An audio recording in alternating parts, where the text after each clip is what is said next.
Jean-Marc Morandini était jugé, mardi et mercredi, pour harcèlement sexuel et travail dissimulé devant le tribunal correctionnel de Paris. Mercredi 14 juin, une peine de 6 mois de prison avec sursis a été requise contre l'animateur. Un animateur dans la tourmente. Jean-Marc Morandini, l'un des animateurs phares de la chaîne d'information CNU, est accusé d'avoir encouragé de jeunes comédiens à s'exhiber nus devant la caméra et à lui envoyer des photos et vidéos en plein acte sexuel. L'ancien complice de Cécile de Ménibu est poursuivi pour le harcèlement sexuel d'un jeune comédien lors du tournage d'une web-série baptisée Les Faucons, ainsi que pour le travail dissimulé de 5 autres personnes dans sa société de production. Jean-Marc Morandini, qui se faisait passer pour une certaine Catherine Leclerc, insistait par mail pour recevoir des vidéos d'un jeune acteur prénommé Gabriel. On voulait voir ce qu'il voulait faire, pouvait faire, quelles étaient ses limites, ce qu'il se sentait de faire, a expliqué Morandini lors du procès. En décembre dernier, l'animateur de 57 ans avait déjà été condamné à 1 an de prison avec sursis pour corruption de mineurs.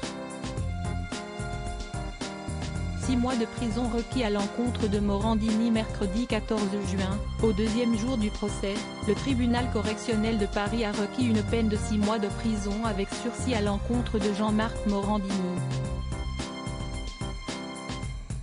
Le procureur a également demandé 10 000 € d'amende, une obligation de soins et une indemnisation de la victime. Par ailleurs, 50 000 € d'amende sont demandés contre la société Ne zappez pas Productions, ainsi que l'obligation de diffuser un message sur la condamnation sur des sites de casting et dans la presse. Dans ses réquisitions, la procureure a mis en avant l'usage de pression grave dans le but réel ou apparent d'obtenir des faveurs sexuelles, rapporte BFM TV. Cette pression grave doit avoir une finalité. Cette finalité, c'est obtenir de manière réelle ou apparente un acte de nature sexuelle. Réelle ou apparente, c'est important. Peu importe l'intention de l'auteur. Ce qui importe, c'est le comportement extérieur qu'il a manifesté, a-t-elle expliqué. La décision du tribunal sera rendue le 29 août prochain. Affaire à suivre.